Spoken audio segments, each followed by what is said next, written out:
주의 인도 받으니 늘 기쁘고도 즐겁다.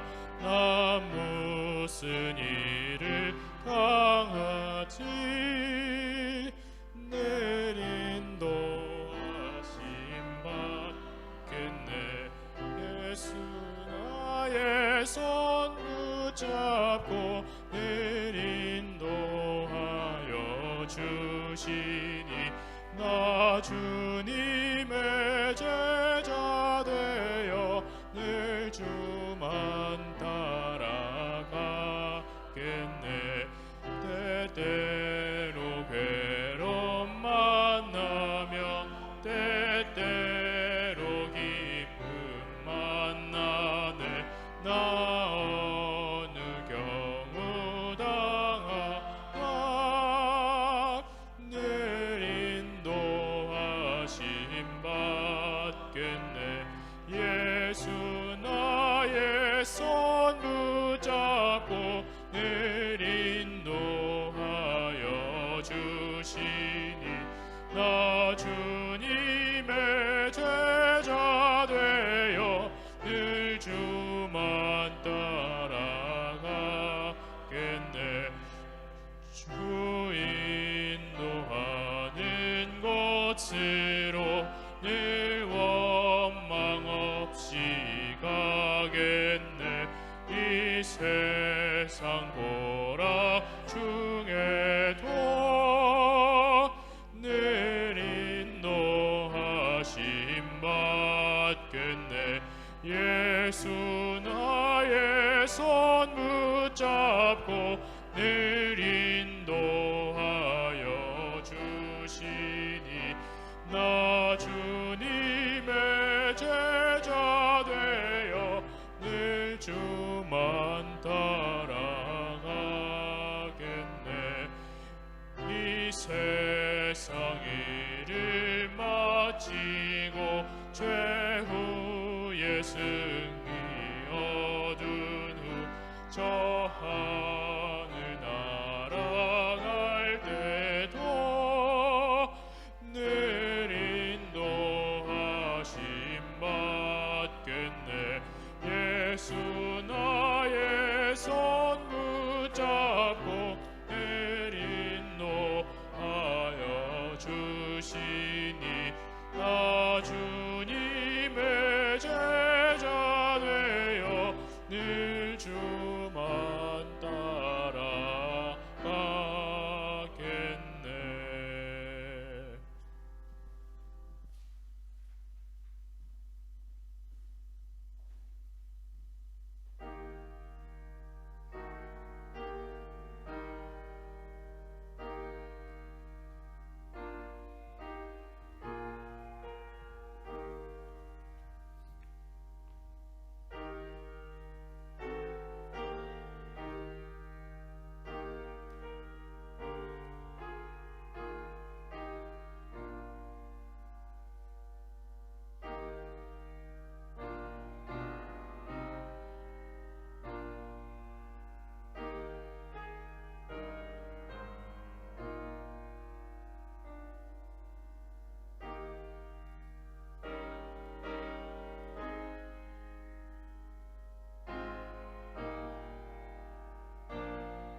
성부와 성자 성령 삼위께 영광 돌려보내세. 애초부터 이제까지 영생 무궁토록 성삼위께 아멘. 아멘.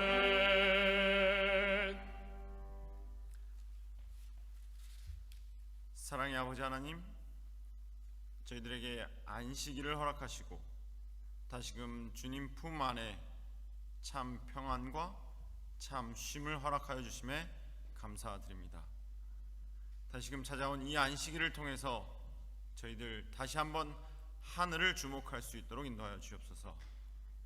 주의 종의 입술을 주관하여 주시옵고 저희들의 심령을 깨우사 말씀을 통해서 오로지 주님과 가까워지는 이 한 시간 될 수 있도록 인도하여 주시기만을 사랑 많으신 예수님 이름으로 기도합니다.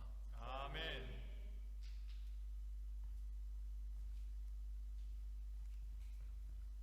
이 시간은 성경 봉독 시간입니다. 775장입니다. 775장 삼위일체 함께 교독하시겠습니다. 내 구속자여, 모태에서 너를 지은 나 여호와가 이같이 말하노라. 나는 만물을 지은 여호와라. 홀로 하늘을 폈으며 나와 함께한 자 없이 땅을 펼쳤고 태초에 말씀이 계시니라. 이 말씀이 하나님과 함께 계셨으니 이 말씀은 곧 하나님이시니라. 그가 태초에 하나님과 함께 계셨고 만물이 그로 말미암아 지은 바 되었으니 지은 것이 하나도 그가 없이 된 것이 없느니라. 주의 영을 보내어 그들을 창조하사 지면을 새롭게 하시나이다. 참이 34장을 부르시고 저희를 대표해서 장이모 장로님께서 기도해 주시겠습니다.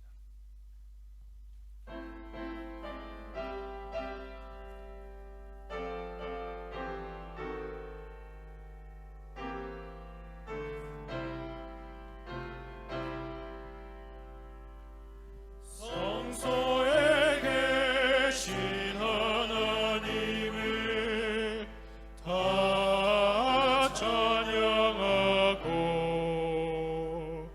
권능의 궁창 거기서도 주를 높이라. 나팔을 불고 이파를 뜨던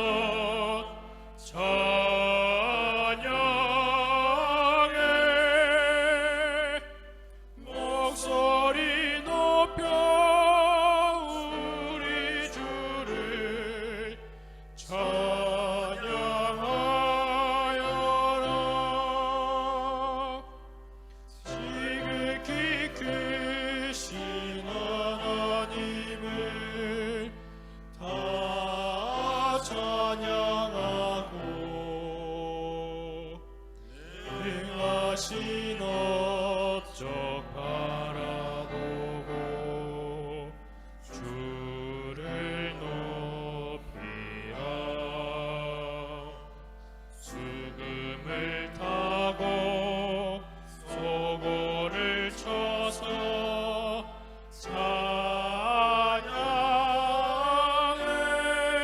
찬양해 목소리 주어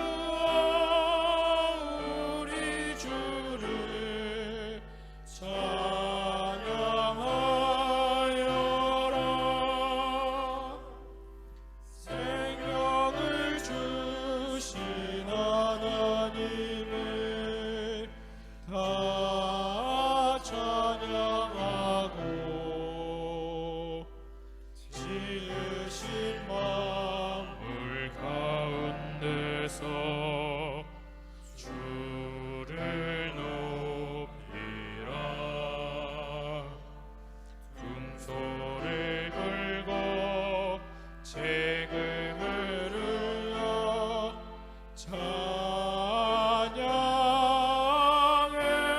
찬양해 손뼉을 쳐서 우리 주를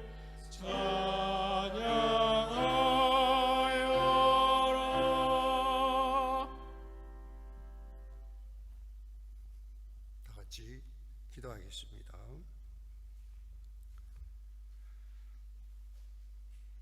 감사하신 우리 아버지 하나님이시여, 우리 사랑하는 성도들과 함께 2023년도 지내면서 올해 마지막 안식일을 이렇게 맞이했습니다. 돌이켜보면 주님은 프랑크푸르트 교회를 심히 사랑하셔서 주님의 뜻 안에서 부족함이 없도록 선하게 인도하시고 프랑크푸르트 교회가 필요한 모든 것을 아낌없이 채워주셨던 2023년도를 돌이켜보면서 주님께 감사와 영광을 드립니다. 특별히 감사드림은 하나님이 귀하게 쓰시는 청소년 부장 이우진 목사님을 이곳에 보내사 프랑크푸르트 한인교회를 위하여 귀한 주말 부흥회를 갖게 하시오니 감사드립니다. 목사님이 가시는 발걸음마다 함께 하시고 사역과 계획 일정에 복되게 하시고 청소년이 사역을 은혜롭게 잘 감당하도록 복 주시기를 간절히 기도드립니다.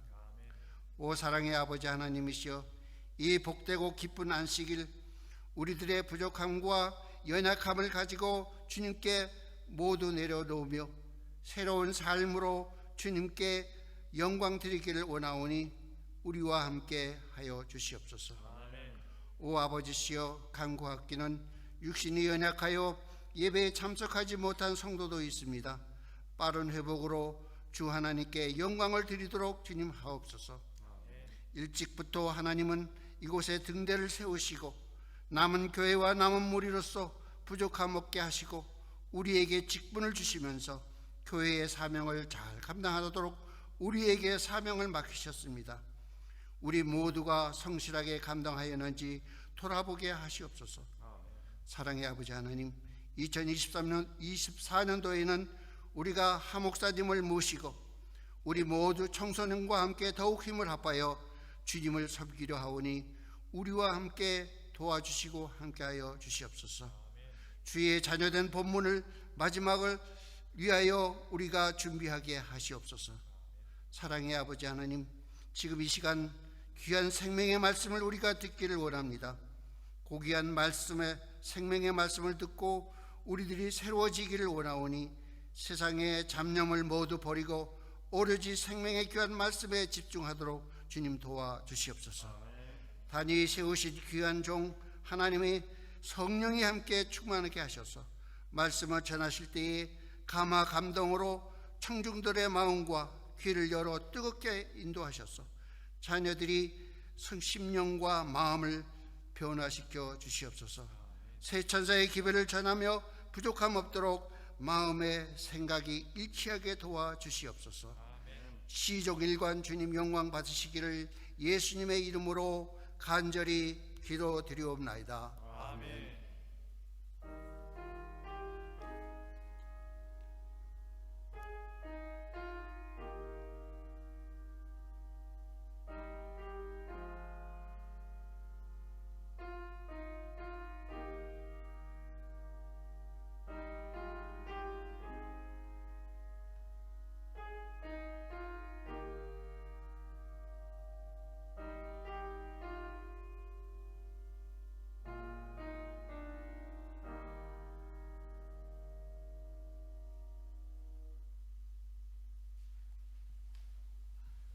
자리에 앉아주시기 바랍니다. 네, 이 시간은 목사님의 말씀을 듣기 전에요, 귀한 특창 시간입니다. 우리 남성 중창을 듣도록 하겠습니다.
성도 여러분 안녕하십니까?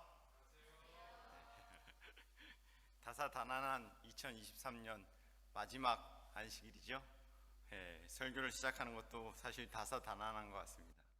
그럼에도 참 제가 오늘 교회 와서 여러분께 큰 감사를 드리는 것은 일단 교회가 너무나도 이뻐서 하나님께 감사를 드립니다만, 여러분 잘 아시죠? 교회는 결코 건물이 아니라는 사실. 교회는 여러분들이 모여 있는 이 자체가 바로 교회라는 것입니다. 그렇기 때문에 저는 목회자를 떠나서 저도 한때 선교사로 대만에서 6년을 지냈던 경험이 있기 때문에 그 신앙을 가지고 있는 한 사람으로서 교회를 지키고 계신 우리 성도님들 한 분 한 분 때문에 너무나도 큰 감사를 드릴 수밖에 없고, 또 제 개인적으로도 하나님께 너무나도 큰 감사를 드릴 수밖에 없는 그런 안식일인 것 같습니다. 저를 먼저 잠깐 소개를 하면, 아까 우리 장로님께서 말씀해 주셨고 목사님이 알려주신 말씀드린 대로 저는 동중환합회에서 올해로 목회를 18해 하고 있고, 이제 얼마 있으면 해가 바뀌면 19년으로 들어가겠죠. 제 이름은 이우진입니다. 우리 청년들과 함께 2박 3일 특별히 액트 수련을 하면서 저를 소개할 일이 있었는데, 저의 이름은 이 우주우, 진압할 진, 우주를 진압해라, 이런 이름을 갖고 있는데요. 정반대로 진압과는커녕 가정 하나도 이렇게 진압하기 어려운 그러한 형편에 살고 있는 목회자이기도 합니다. 원주에서 우리 하정수 목사님이 예전에 근무했었던 원주 36 중고등학교에서 목회를 시작했고요. 그리고 대만 선교사를 갔다가, 그리고 지역교회를 거쳐서 또 서울 36 고등학교에서 또 목회를 했습니다. 제 목회의 절반 이상을 학교 목회를 했던 경험이 있었습니다. 먼저 하나님의 말씀, 로마서 1장 17절에 있는 말씀을 여러분과 함께 보려고 합니다. 함께 보겠습니다. 복음에는 하나님의 의가 나타나서 믿음으로 믿음에 이르게 하나니, 기록된 바 오직 의인은 무엇으로 살리라? 여러분이 너무나도 잘 아는 바로 그 말씀입니다. 여러분, 어젯밤 그리고 오늘 밤새 평안하셨습니까? 정말 밤새 평안하셨습니까?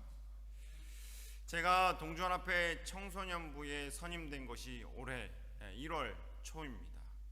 그리고 어제 설교 중에 말씀드렸는데, 이상하리만치 제가 자주 가는 한 장소가 있는데요, 바로 저희 집 바로 앞에 있는, 저는 36 서울병원, 예전에 위생병원인데요, 위생병원 안에 있는 관사 사택에 살고 있습니다. 근데 제가 동주환합회 청소년부장이 되고 나서 이상하리만치 저희 집 바로 앞에 있는 추모관, 장례식장을 자주 찾아가게 되었습니다. 올해 유독 많이 찾아갔습니다. 그 뜻은 무엇일까요? 유독 사건 사고가 많았다는 일이 아닐까요? 사실 이곳에 와서도 슬픈 비보를 들었습니다.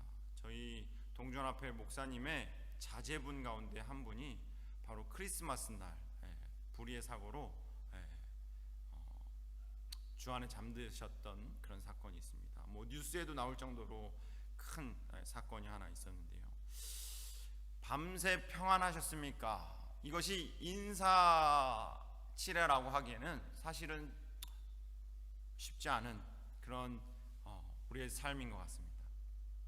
성도 여러분, 이 안식일 다시금 주님의 전을 찾은 우리 모든 성도님들의 가정마다, 그리고 성도님들의 심령마다 하나님의 평안이 함께 하시기를 간절히 소망합니다.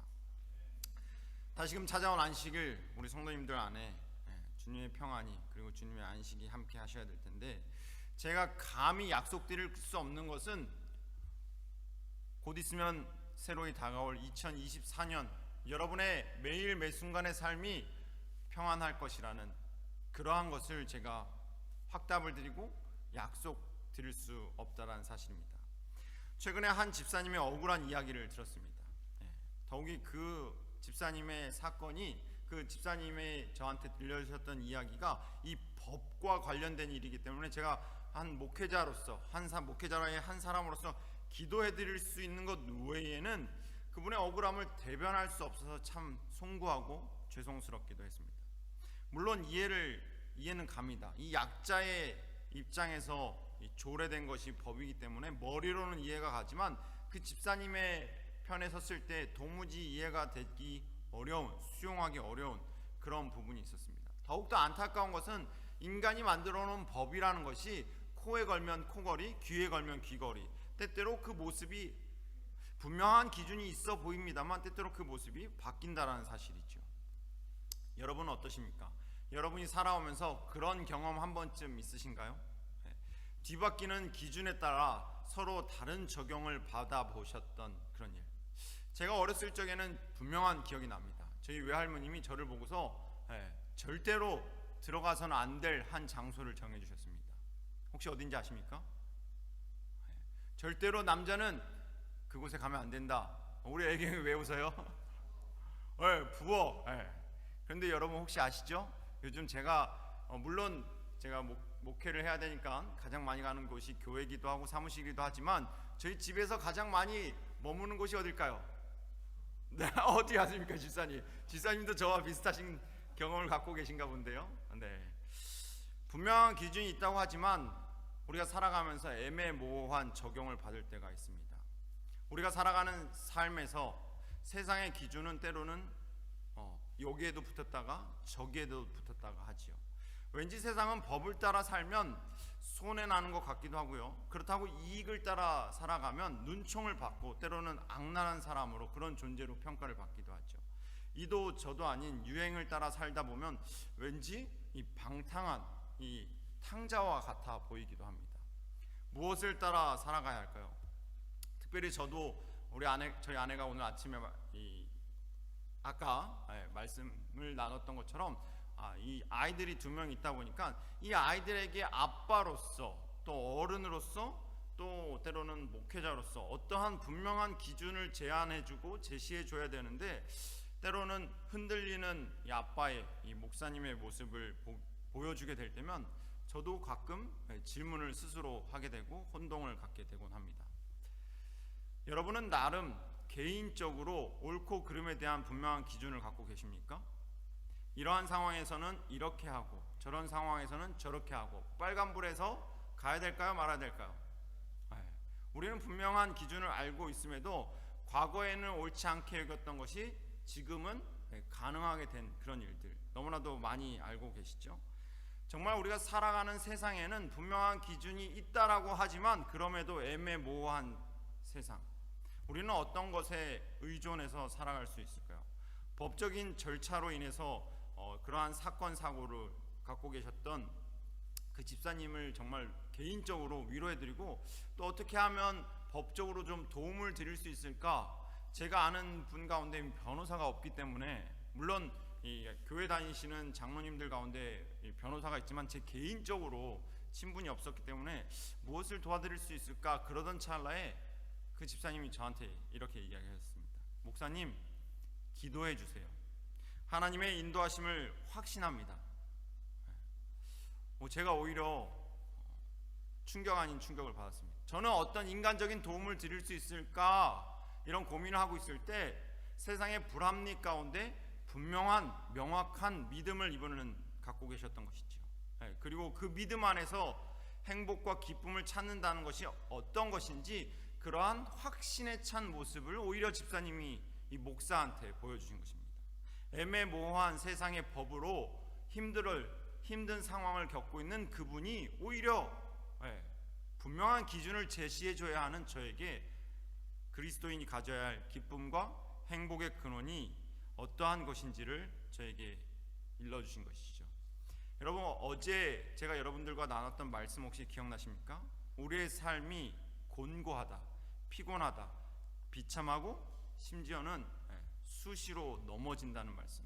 다시금 곤고해질 수밖에 없는 저와 여러분의 삶 가운데 무엇보다 우리의 시선이 어디에 그리스도에게 초점이 맞춰져 있지 않다면 우리는 또한 다시 넘어질 수밖에 없기 때문입니다. 세상의 조건이 아닌 우리를 구원하시는 주님의 은혜, 우리를 대속하신 예수 그리스도의 십자가, 그것을 확신하는 믿음, 거기에 우리가 초점을 맞출 때 우리는 행복할 수 있음을 어제 말씀을 통해 여러분과 함께 살펴보았습니다. 그리고 덧붙여 감사가 있을지어다. 로마서 7장 25절 어제 나눈 말씀인데요. 과거 완료형. 이미 저와 여러분의 지난 2023년을 돌아보면 감사할 수밖에 없는 수많은 조건들이 있다는 사실이죠. 오늘 아침에 타임캡슐 우리 안교장님께 너무나도 감사드립니다. 저도 집에 가서 한국으로 돌아가면 아이들하고 해보고 싶습니다. 새해가 시작되면 무엇을 우리가 계획할 것인지. 제가 사실은 저희 아내도 나와서 얘기를 했습니다만 이 목사들이 입이 근질근질 하거든요.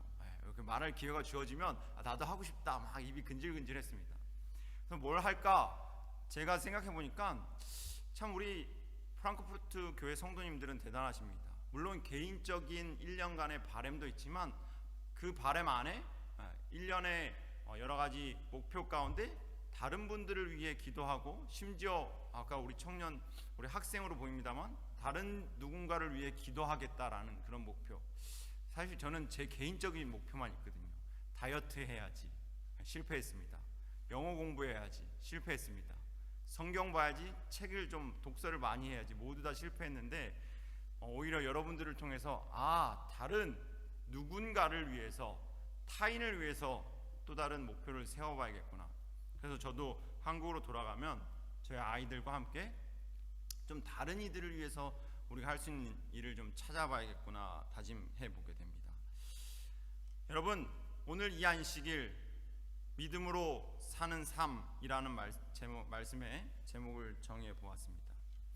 코로나로 인해서 우리가 확실하게 알 수 있게 된 것 한 가지는 무엇일까요?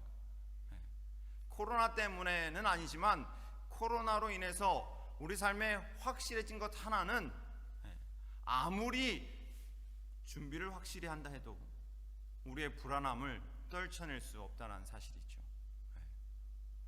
우리가 코로나가 어느 정도 지나갔다 생각했지만 다시금 코로나보다 어쩌면 더 큰 팬데믹이 어쩌면 더 큰 우리 예상 밖의 일이 우리에게 다가올 것이라고 수많은 사람들은 이야기합니다.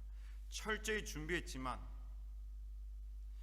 그로 인해 저와 여러분의 삶에 가장 필요한 것은 불확실하지만 그러한 우리 미래에 대한 믿음이 필요할 것입니다. 믿음에 의지한 미래. 그래서 이 시간 여러분이 잘 알고 있는 말씀의 제목입니다만 믿음으로 사는 삶이 어떤 것인지를 함께 살펴보려고 합니다.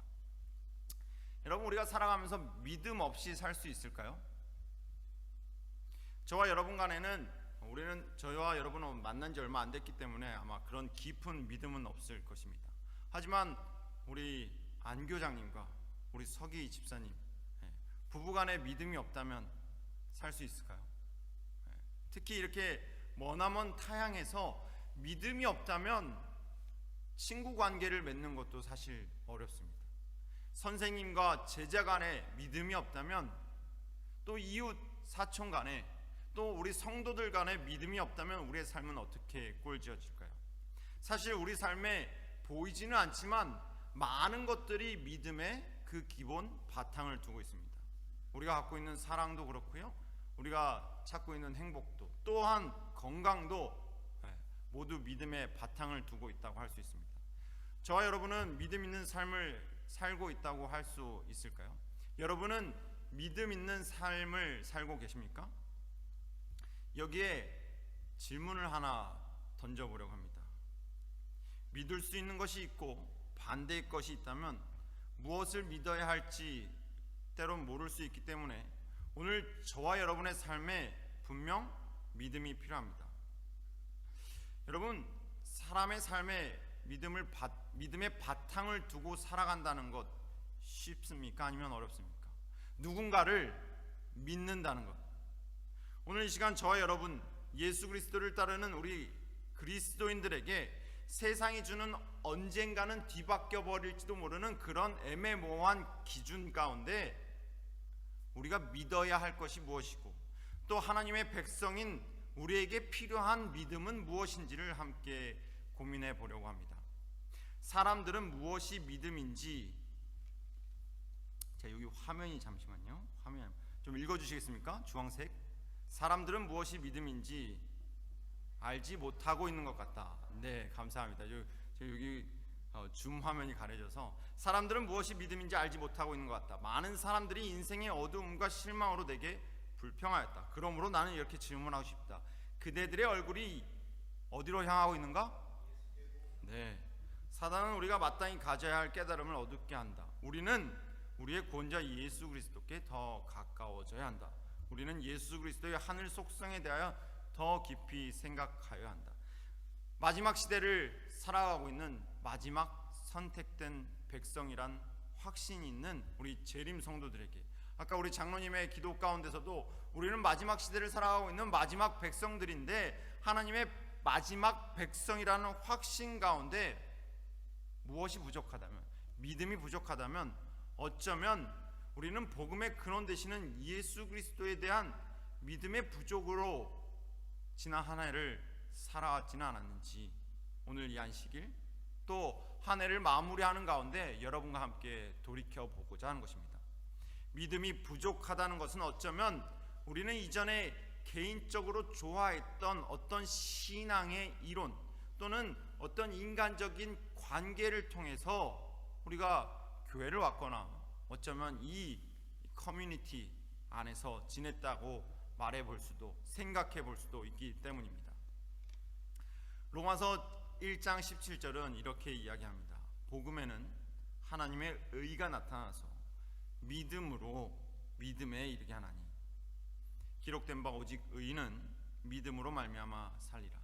사랑하는 우리 프랑크푸르트 교회 성도 여러분, 혹시 우리에게 오늘 지금 예수 그리스도를 향한 믿음이 부족하다면 복음의 근원 되시는 그분에 대한, 그분의 생애와 그분의 가르침에 대한 우리 삶에 이해되고 깨달아지는 것이 부족하다라고 볼 수 있을지도 모릅니다. 방금 우리가 함께 본 로마서 1장 17절은 이 복음은 예수 그리스도께서 죄로 인해 멸망할 수밖에 없는 우리, 저와 여러분을 그분의 보혈로 살리셔서 우리에게 죄 없는 하나님의 의의 옷을 입혀주셨다 말하는 부분입니다. 이게 여러분 쉽게 이해가 되십니까? 이 구절이, 로마서에서 말하고 있는 이 구절이 내 삶에 정말로 피부에 확 와 닿으십니까? 복음에는 하나님의 의가 나타나서 믿음으로 믿음에 이르게 하나니, 이게 분명히 깨달아져야 함에도 만약에 우리가 이것이 예수 그리스도를 통해서 우리가 구원받았다라는 것이 우리가 삶에 확실하게 깨달아진다면 우리는 지금 화면 속에 나오는 두 인물처럼 기쁨에 매 순간 환호할 수밖에 없습니다. 헐, 나 같은 사람을 누가? 예수님께서. 여러분, 만약에 여러분에게 누가 한 1,000유로, 한 2,000유로 그냥 준다면 여러분 어떻게 하시겠습니까? 얼른 받아야죠. 네.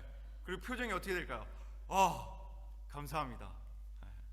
만약 여러분이 필요한 병을 누가 고쳐줬다면, 여러분이 정말 지금 어디가 불편하고 몸이 아픈데, 허리가 불편하고 가슴이 답답한데 그 병을 누가 와서 말끔히 고쳐줬다면 얼마나 좋을까요? 우리가 감격하는 모든 기쁨은 어쩌면 사실은 세상의 이러한 기쁨은 잠시 후면 사라질 것들입니다. 그럼에도 우리를 구원할 수 없는 이 사소한 것들에 우리는 쉽게 감흥을 표현하곤 하죠.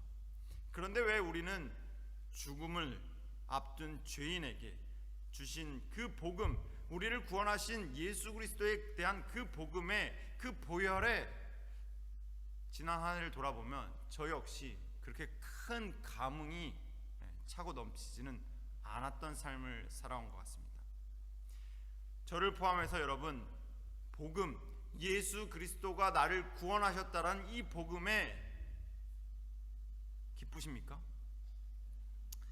혹시 그분의 복음이 무엇인지 명확히 알지 못하고 그것이 무엇인지 내가 명확히 믿지 못한다면 우리는 다시 한번 이 한 해를 마무리하는 2023년을 마무리하고 2024년을 준비하는 이때에 믿음이 무엇인지를 그래서 여러분과 함께 돌이켜 보고자 하는 것입니다.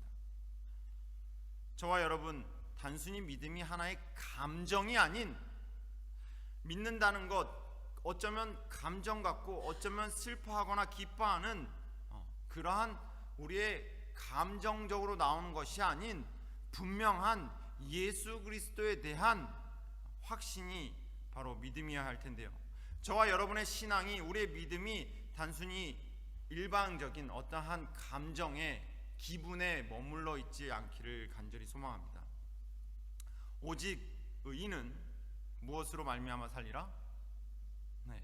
그렇기 때문에 여러분, 2023년을 마무리하고 2024년을 준비하면서 타임캡슐을 또한 다음 주에 여러분 다시 한다면 우리가 무엇을 기준으로, 무엇으로 말미암아 살아야 하는지를 다시 한번 돌아보아야 하는 것입니다.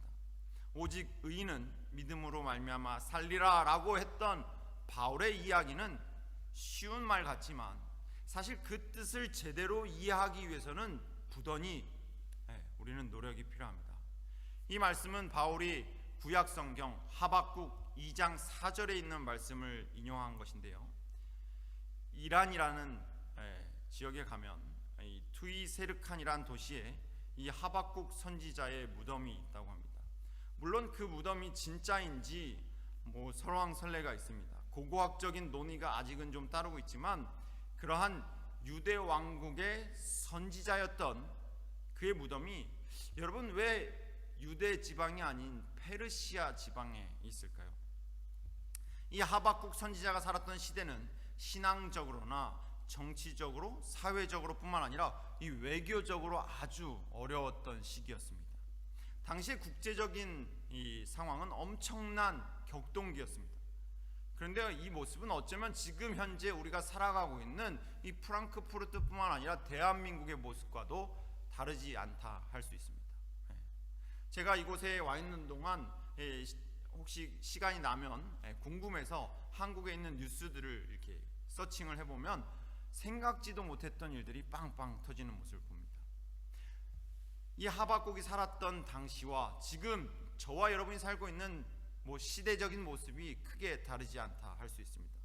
한때 패자였던 이 아수르라는 제국은 쇠퇴해가고 이집트도 더 이상 힘을 발휘하지 못하고 있는 그때, 그 이후로 느부갓네살이라는 왕이 이 바벨론 제국을 세우고 있는 상황 가운데 하박국이라는 사람이 등장하고 그의 그린 하박국 선지자는 그의 시대적 배경을 설명합니다. 이 하박국서는 그 20년간 바벨론이 유다를 수차적으로 공격하고 침공한 끝에 유다가 멸망하는 모습도 나오죠. 그리고 유대인들은 이 포로로, 단순히 전쟁 이 포로가 아닌 노예로, 정말로 살기 힘든 모습으로 바벨론에 잡혀갑니다. 전승에 보면 이 하박국 선지자 역시 이 바벨론의 느부갓네살의 침략으로 유대 사람들과 함께 포로로 잡혀갑니다. 이 바벨론에서 오랜 포로 생활, 거의 노예와 같은 그런 생활을 하다가 페르시아 고레스 대왕이 이 바벨론을 무너뜨리면서 유대 포로들을 해방시키자 그들과 함께 페르시아로 와서 이 하메단이라는 곳에 살다가 지금 보이는 투이세르칸이라는 곳에 묻히게 되었다라고 전승은 전하고 있습니다. 하박국 선지자가 살았던 시대, 그때는 시대적으로 정말 수많은 배도, 하나님을 떠나는 일들이 많았습니다. 영적으로 극심히 타락했기 때문에 심지어 때로는 선지자들을 죽이고 하나님을 따르는 백성들을 처단하고자 하는 일들이 곳곳에서 일어났습니다. 물론 지금의 모습들과 동일하게 교회들은 비어가고 수많은 사람들이 교회를 등지고 살아가는 그러한 시대였습니다. 아무도 옳은 것이 옳다, 틀린 것이 틀렸다 말하기 어려운 그런 시대, 그런 시대에서 하박국은 홀로 하나님을 믿는 것이죠. 유대 나라가 멸망했고 그로 인해서 신앙을 잃어버린 수많은 사람들 앞에서 신앙이 무력으로 잃어버리게 된 그러한 때에 그는 믿음을 저버리지 않고 홀로 믿음을 고수하고 살았던 것입니다. 그렇다면 여러분, 도대체 이 하박국이란 사람이 갖고 있었던 믿음은 어떠한 믿음일까요? 하박국 2장 4절에 있는 말씀입니다. 이 묵시는 정한 때가 있으니 그 종말이 속히 이르겠고 결코 거짓되지 아니하리라. 비록 더딜지라도 기다리라. 지체되지 않고 정령 응하리라. 보라, 의인은 믿음, 바로 그 믿음으로 말미암아 살리라. 하박국 선지자는 그가 갖고 있었던 그 믿음은 유대 나라가 멸망하기 직전에 선지자에게 보여주셨던 묵시의 기초를 두고 있습니다. 하박국은 이 나라가 날로 강포해지고 그리고 끝끝내 이 타락한 백성들 가운데 나라가 망할 것을 분명히 알고 있었습니다. 하나님을 멸시하고 이 진리를 버리는 이 나라를, 이스라엘이란 이 나라를, 유다라는 이 나라를 하나님께서 왜 침묵하시는지 하나님께 수차 간구합니다. 왜 그들을 회복시키지 않으시는지 회복시켜달라고 간구하는 것이죠. 주님께서 그의 기도에 응답하시고 이렇게 말씀하십니다.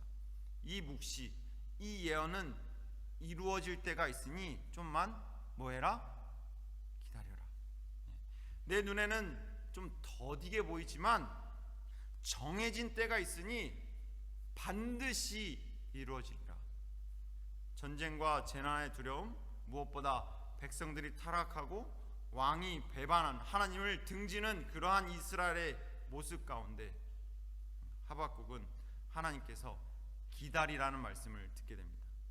위기는 고조되고 도덕적인 타락이 심각해진 그러한 때, 참된 신앙을 더 이상 찾아보기 힘든 이때에 여러분 정말로 우리 교회에 이렇게 청소년이 있다라는 것에 감사하셔야 합니다. 지금 많은 교회들이 청년들이 없어지고 있습니다. 그러한 때에 이 프랑크푸르트 교회의 절반 이상이 청년들이시죠. 얼마나 감사합니까? 교회를 지켜주신 우리 청년들, 청소년 여러분께 감사드립니다. 정말로 참된 신앙이 사라지고 있는 이 하박국 시대에 하박국에게 하나님은 말씀하시죠. 너의 처지를 보지 말고 네가 처해 있는 너 개인의 상황을, 너의 인간적인 상황을 주목하지 말고 너의 견해와 너의 생각만을 의지하지 말고 내가 보여주는 그 모습, 조금은 더뎌 보이지만 기다리고 믿으라는 것입니다. 반드시 이루어질 테니 기다리라는 것입니다. 오늘 우리의 믿음은 어디에 기초를 두고 계십니까?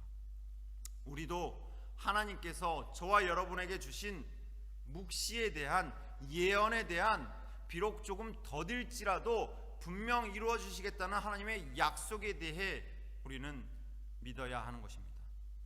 나의 처한 상황이 조금은 힘들다 할지라도 내 개인의 처한 형편이나 내 주변 상황을 바라보는 것이 아닌 하나님께서 보여주시는 그 모습을 우리는 믿어야 하는 것이죠.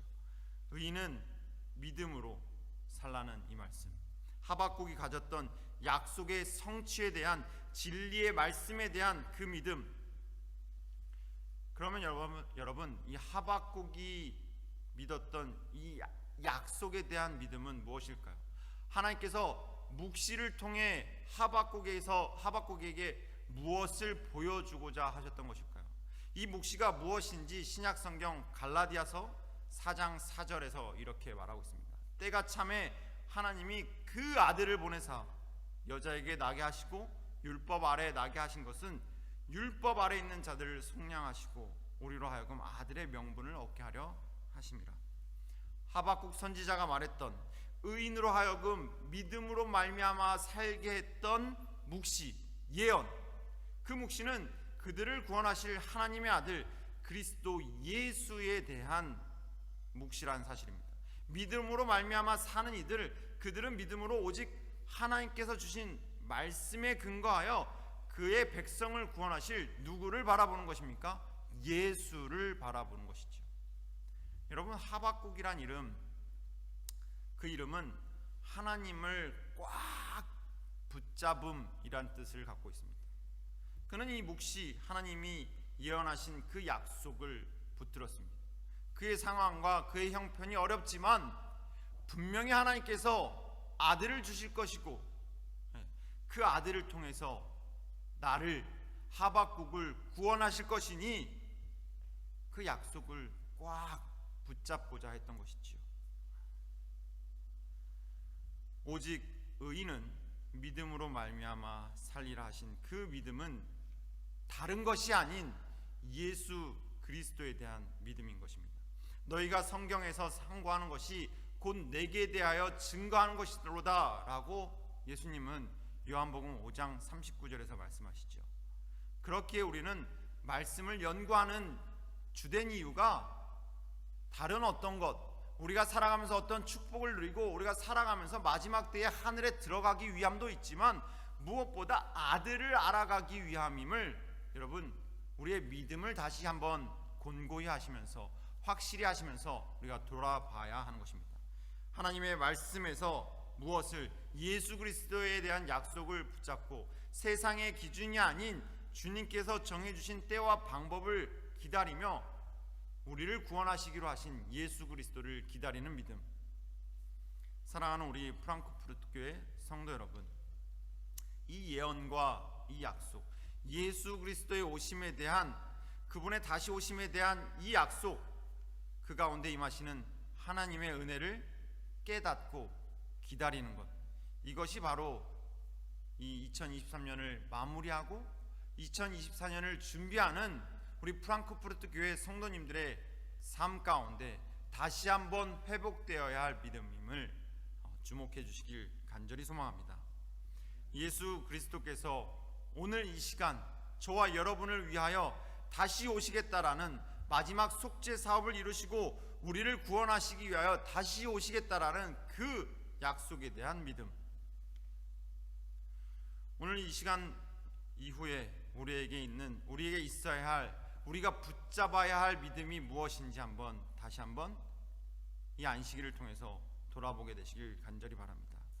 그분이 예수 그리스도가 나를 위하여 마지막 중보 사업을 하고 있다라는 그 믿음, 그분이 나를 만나기 위해 다시 오시겠다라는 그 약속. 여러분, 하박국 2장 4절, 오늘 본문 로마서에 나오는 인용되었던 그 믿음, 이 믿음에 대해 히브리어는 이 에무나, 아무나라는 발음을 갖고 있는데요.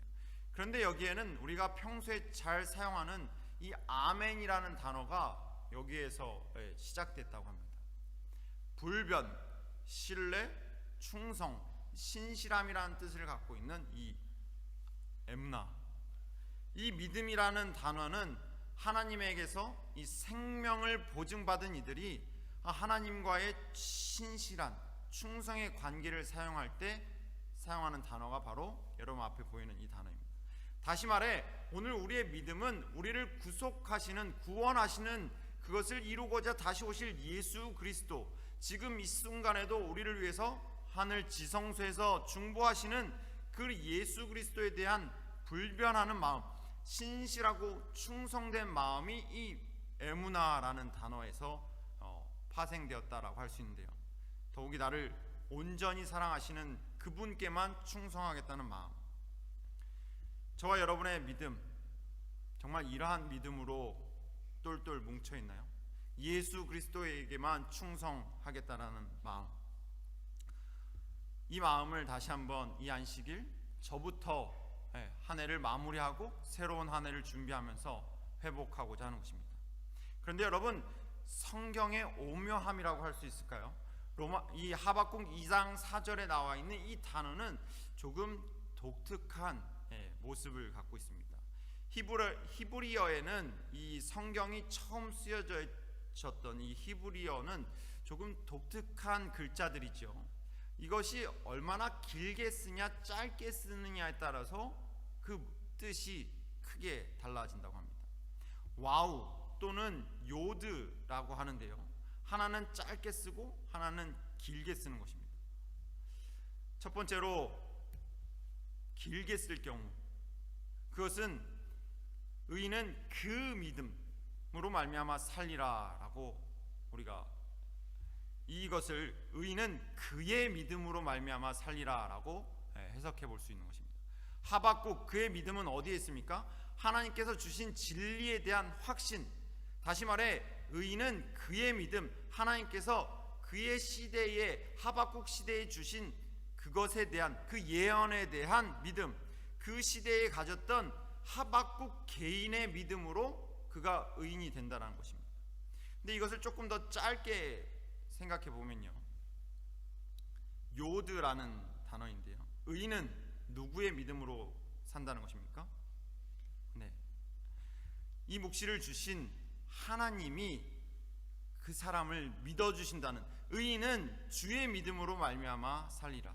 우리를 향한 주님의 믿음, 내가 비록 연약하고 내가 비록 부족하고 내가 때로는 넘어지고, 지난 2023년을 돌아보면 타임캡슐을 꺼내서 열어보면 8가지 가운데 2가지밖에 지키지 못했고 10가지 가운데 하나도 지키지 못한 나의 연약한 모습이지만, 그럼에도 하나님은 여전히 나를 뭐 해주신다? 믿어주신다. 그 믿음으로, 하나님께서 나를 믿어주시는 그 믿음으로 나는 한 해를 살아왔고 또 이 마지막 때를 살아갈 수 있고 앞으로 새로운 한 해도 우리는 또한 살아갈 수 있다는 사실입니다. 사랑하는 프랑크푸르트 교회 성도 여러분, 하나님께서 우리를 인도하시고 보호하시며 축복하시고 우리와 함께 매 순간 동행해 주실 것을 믿으십니까? 이것을 의심하는 것은 하나님을 모욕하는 것이라고 증언은 전하고 있습니다. 그러나 우리에게 날마다 반복되는 믿음의 선한 싸움 가운데 곰곰이 우리 자신을 돌아다보면 이것이 나의 믿음인지, 아니면 지난 한 해를 살아왔던 단순히 교회에 대한, 말씀에 대한, 하나님이란 어떠한 초월적인 존재에 대한 개인의 감정인지, 여러분 자신의 모습에 대해서 다시 한번 곰곰이 돌아보게 되시기를 간절히 소망합니다. 우리는 우리의 모든 믿음을 무엇이라고 해야 써 있습니까? 우리는 우리의 모든 믿음을 활용해야 한다. 감정에 의존하지 말아야 한다. 믿음은 날아오는 기쁨의 느낌이 아니다. 그것은 단순히 그분의 말씀대로 하나님을 받아들이는 것이며, 그분께서 그렇게 하시리라고 말씀하셨기 때문에 마치 아이들처럼 있는, 들려주신 그 모습 그대로 믿는 것. 오늘 이 시간, 이 안식일 우리가 함께 모여 예배드리고 함께 모여 기도하며 함께 모여 찬양하며 다시 한번 저와 여러분의 믿음이 감정이 아닌 하나님께서 보여주신 그대로 믿을 수 있는 믿음을 회복하게 되시길 간절히 소망합니다. 보이는 감각이나 느낌에 의존하지 않고 진리의 말씀을 향한, 진리의 말씀에 의존한 믿음, 특별히 우리는 흔들리지 않는 믿음으로 오늘날 하나님의 백성들이 받아야 할 은혜와 능력을 위하여 하나님을 찾아야 한다. 하나님의 말씀은 우리에게 의인은 믿음으로 말미암아 살라고 하셨지, 의인은 느낌으로, 감정으로 말미암아 살라고 하지 않으셨습니다. 신앙의 느낌이나 신앙의 감정이나 교회에 와서 교인들과 성도들과 함께 맺는 교우들의 감정적인 의지, 느낌의 이 감정에 의거하여 신앙을, 믿음을 가지라는 것이 아닙니다. 오늘 여러분 눈앞에 무엇이 보이십니까? 지난 한 주를 살아오면서 저와 여러분의 삶에 가장 많이 보이고 가장 많이 느껴졌던 것은, 가장 많이 감정적으로 느껴졌던 것은 무엇입니까? 코로나라는, 또는 우리 경제라는 수많은 우리가 알 수 없는 재난 가운데, 세상의 모습 가운데, 팍팍한 삶의 현실 가운데 어느 방향으로 나아가야 할지, 어느 방향으로 갈피를 잡아야 할지 우리의 삶의 원동력을 잃어가고 있는 이때에 여러분 잊지 마시기 바랍니다. 의인은 무엇으로? 믿음으로 말미암아 나에 대해 보여주셨던 하나님의 믿음, 그리고 그 보여주셨던 그 믿음에 반응했던 믿음을 보였던 하박국, 그는 이렇게 고백합니다. 비록 무화과 나무가 무성치 못하고 포도나무에 열매가 없고 내 주머니에 소출이 없고 밭에 식물이 없으며 내가 기르고 있는 소나 양이 다 없다 할지라도 나를 구속하기 위하여 십자가에 돌아가신 예수 그리스도를 바라보며 나를 구원하기 위하여 반드시 다시 오시겠다고 약속하신 예수 그리스도로 말미암아 그 약속을 의지하여 나는 즐거워하며 나의 구원의 하나님을 인하여 기뻐하리로다. 주 여호와는 나의 무엇이라? 먼 타지에서 살아가시는 것 정말로 힘드시죠? 이 모국어로 함께 모여 예배를 드리는 것이 얼마나 행복인지 제가 잘 알고 있습니다. 주 여호와는 나의 힘이시라. 이 여러분의 힘든 상황 가운데 반드시 다시 와서 여러분을 구원하시겠다라는 예수 그리스도의 그 약속을 붙잡고 새로이 밝아오는 2024년도도 힘있게 믿음으로 전진하시는 우리 프랑크푸르트 교회 성도님들이 되시길 간절히 소망합니다. 우리가 찾는 행복은, 우리가 추구하는 기쁨은, 우리가 매일매일 드리는 찬양은, 우리의 삶에 우러나오는 감사는 믿음에 의지할 때만 우리는 그 모든 것들을 찾고 맛보고 또한 소유할 수 있는 것입니다. 그리고 그 믿음은 우리의 시선을 어디에? 예수께만, 다시 오시겠다고 약속하신 주님의 말씀을 의지하여 예수 그리스도께 우리의 시선이 고정될 때 우리는 믿음으로 말미암아 살 수 있고, 믿음으로 말미암아 기쁠 수 있으며, 믿음으로 말미암아 행복을 누릴 수 있는 것입니다. 2023년을 마무리해야 하는 이 마지막 안식일, 그리고 새로운 2024년을 준비해야 하는 이 시기, 다시 한번 저와 여러분의 삶 가운데 말씀에 의거한 믿음, 예수 그리스도를 바라보는 믿음을 회복하시는 우리 프랑크푸르트 교회 모든 성도님들이 되시길 간절히 바라며 말씀을 마치도록 하겠습니다.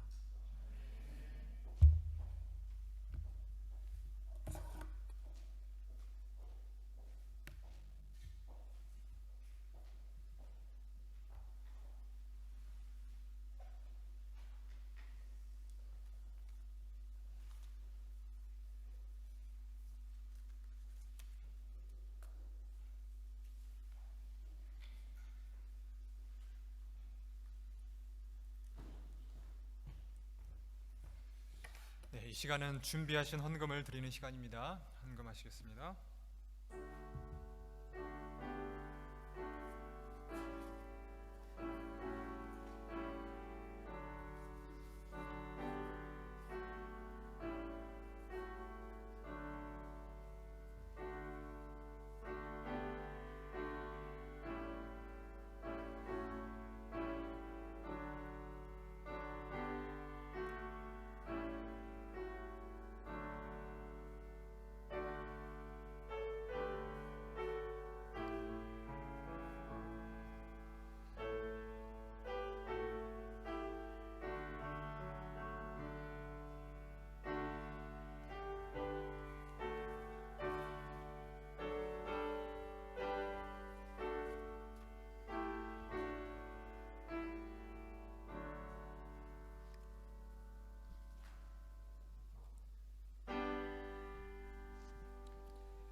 기도하시겠습니다.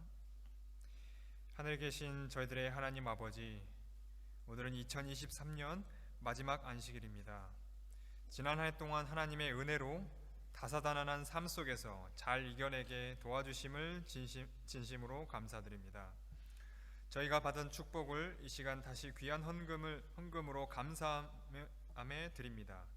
저희 모두의 마음을 고귀하고 기뻐 받아주시고 여기 모인 주님의 귀한 자녀들에게 2024년에는 더욱더 큰 건강과 재물에 풍성한 축복을 내려 주시옵소서. 그리하여 더 많은 헌금으로 주님의 사업에 동참할 기회를 허락하여 주시옵소서. 예수 그리스도의 이름으로 감사하며 기도드립니다. 찬미 386장을 부르시고 우리 목사님의 말씀 축도로 마치겠습니다.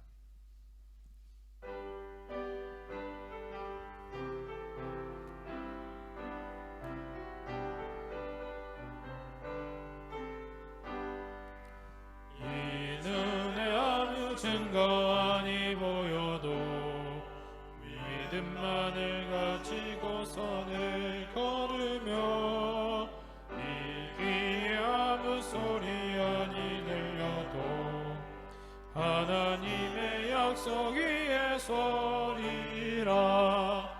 걸어가세 믿음 위에 서서 나가세 의심 버리고 걸어가세 믿음 위에 서서 눈과 귀에 아무 증거 없어도 이 눈에 보기에는 어떠하든지 이미 얻은 증거대로 늘 믿으며 이 맘에 의심 없이 살아갈 때에 우리 소원 주 안에서 이루리. 걸어가세 믿음 위에 서서 나가세 의심 버리고 걸어가세 믿음 위에 서서 눈과 귀에 아무 증거 없어도 당신의 거룩함을 두고 맹세한 하나님의 언약하심 진실하니 그 귀한 모든 약속 믿는 자에게 능치 못할 무슨 일이 있을까. 걸어가세 믿음 위에 서서 나가세 믿음 버리고 걸어가세 믿음 위에 서서 눈과 귀에 아무 증거 없어도. 사랑의 아버지 하나님, 저희들을 믿음의 자녀로 불러주시고 이 마지막 때에 마지막 자녀 삼아주심에 감사드립니다. 지난 2023년을 돌아보면 저희들의 믿음이 단순히 개인적인 감정이었는지 우리 스스로를 돌아보게 됩니다. 주님, 새로운 2024년에는 말씀에 의거하여 다시 오시겠다는 주님의 약속에 의지하여 저희의 믿음이 굳건해질 수 있도록 인도하여 주옵소서. 저희들의 개인적인 모습을 바라보고 저희들 주변 환경을 바라볼 때 우리의 믿음은 다시 한번 넘어질 수밖에 없지만 우리를 믿어주셨던 주님의 사랑, 우리를 붙잡아 주셨던 주님의 은혜, 그것을 바라보는 믿음을 소유할 수 있도록 인도하여 주시옵소서. 다시 한번 주님, 저희들을 일으켜 세워 주시옵고 무엇보다 새로이 밝아오는 2024년에는 우리 프랑크푸르트 교회 모든 성도들 가정마다 또 일터마다 주님과 함께 동행하며 주님을 더욱 바라보며 주님 때문에 저희들의 삶이 축복이 넘치고 은혜가 차고 넘치며 무엇보다 평안과 기쁨이 더욱 넘치는 삶이 될 수 있도록 인도하여 주시옵소서. 이 안식일 우리와 함께하여 주실 것을 믿고 감사드리며 사랑 많으신 예수님의 이름으로 기도합니다.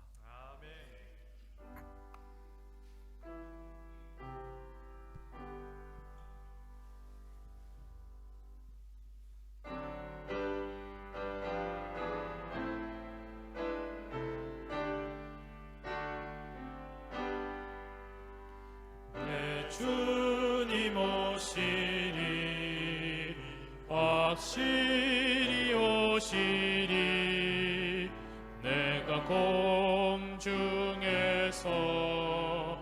주를 만나겠네 내 구주 예수 확실히 오시네.